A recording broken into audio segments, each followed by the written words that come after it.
Another look at our forecast. And Damon, you said that the rain was coming. We can certainly use it. How much are we going to get, and is it going to make a difference on our dry conditions in the region? Yeah, Mark, I think the key is we want to spread out this rain. If we can just get it throughout the day in short little bursts, that will be really helpful.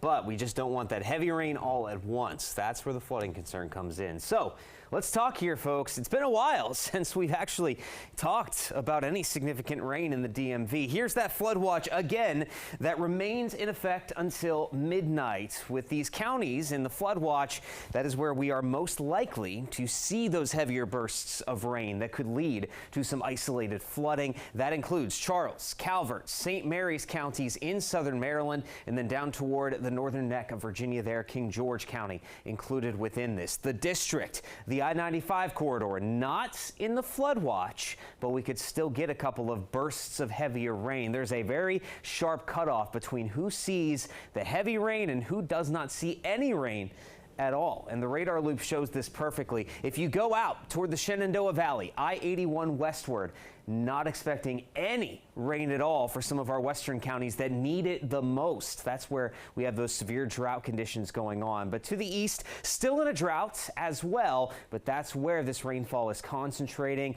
As we zoom down closer to the district right now, we have some steadier rainfall occurring all the way up into parts of Howard and Carroll counties at this point. Cooksville seeing a nice dose of steady rainfall there, indicated by the yellow on the radar image. As we slide down, it is parts of southern Maryland within that flood watch that we are most concerned about, seeing that steadiest, even heavy rainfall. Lexington Park dealing with that for southern St. Mary's County has been hit with some of this heavier rainfall at times. But if we look across the bay over toward the eastern shore, all these boxes and these dark reds on the map is that heaviest rainfall that has been hitting some of the same locations.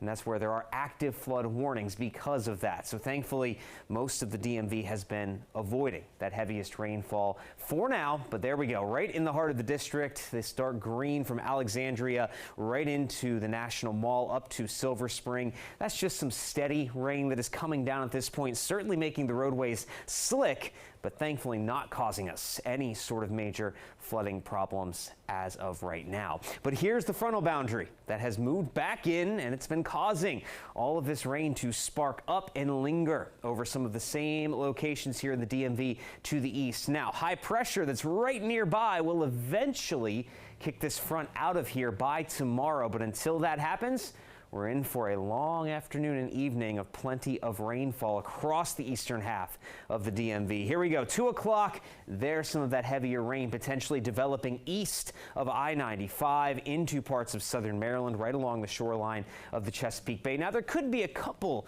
of bursts of heavier rainfall just west of I-95 in Virginia, up through Frederick, Montgomery counties. But overall, the more west you go, the less rain you are going to see. And this heavier rainfall continues into the start of the evening, but by 7, 8 o'clock, notice the heavier rain moving eastward with that front starting to exit. We will wrap up most of any rainfall that is out there as we get into the first half of the night tonight, 11 o'clock.